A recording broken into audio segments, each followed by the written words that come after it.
My brothers, just for my brothers. My brother, just for my brothers. My brother. On that 25th hour. Yeah, just for my brothers. There's some hanky-panky corruption going on here in Dallas and at City Hall. Mr. Mayor, we can no longer be drunk on your Kool-Aid and shucking and jiving in the southern sector, Mr. Mayor. 1 year ago, I stood before this council seeking to close down the Grand Inn owned by a group of Indian nationals with little to no avail. Right over there motel is the Grand Inn Motel. We need a decent hotel in the southern sector in Oak Cliff. It has taken 1 year to get a response to my FOIA request. Here in my hands are 200 pages of 911 calls, vice reports, and arrest records at the Grand Inn. Just about 8 weeks ago, directly across from the motel, a mother and her children were carjacked, and the carjacker was shot. He collapsed in the motel parking lot. Is this not enough? I'll tell you what I've been able to discern. According, critics point to this 2-page newly released record that lists years worth of police calls to the property. It's ridiculous that we got all these little trash hotels. They want the place torn down. Some have proposed renovating the motel, but Williams wants a fresh start. Apparently you feel that this particular facility is a nuisance. He's asking council members to consider closing down the motel. And so right now, we know we have a problem. It's all about money. Due to the city's previous lackluster inspections, oversight, campaign contributions, and all different types of things, and the criminal activity that's going on there, the Grand Inn Motel has now become a criminal activity for a breeding ground. The city really has turned a blind eye on the motel's structure and its criminal activities by placing a new charter school directly across the street from there. Then until we turn around and put a school there. School right there. Across the street. School right there. We know we had all this traffic here. We know this motel was here.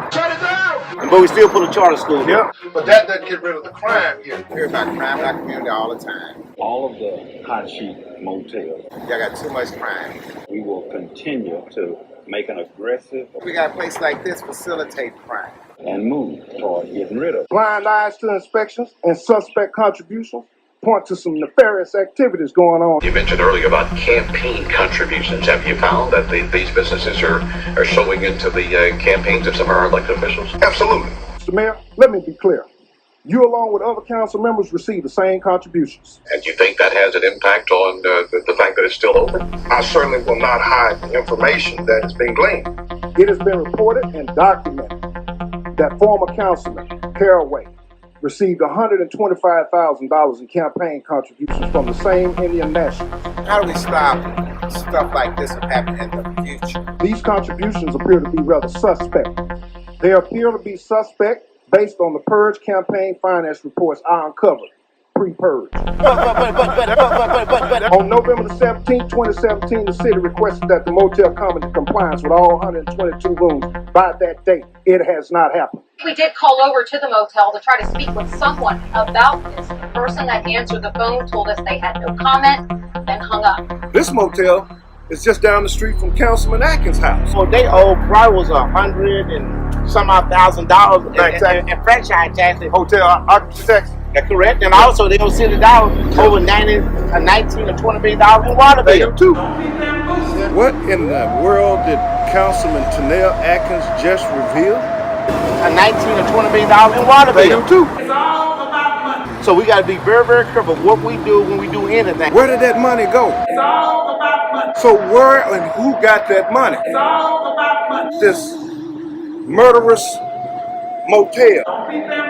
Now, I don't know where we are at this right moment. I'm asking the city to use its power of civil enforcement to put a stop to the habitual criminal activities at the Grand Inn Motel by filing an immediate nuisance abatement lawsuit under Chapter 125 of the Texas Civil Practice and Remedies Code and demo the site before it's too late. If we don't, we'll get sued. Wow. A wild out for my brothers, just for my brothers. My brother, just for my brothers. My brother. On that 25th hour. Yeah, just for my brothers. My brother. This right here's for my riders. This right here.